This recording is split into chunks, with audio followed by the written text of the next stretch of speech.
বিসমিল্লাহির রহমানির রহিম।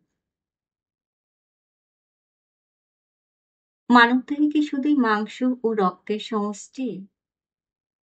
নাকি এর ভিতরে প্রবাহিত হচ্ছে শক্তির এক রহস্যময় স্রোত?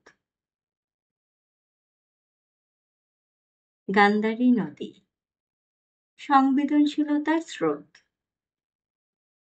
গান্ধারী নদী প্রবাহিত হয় বাম দিকে।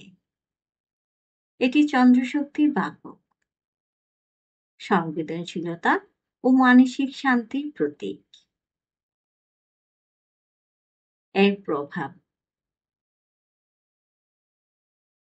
মনকে প্রশান্ত ও সংবেদনশীল করে।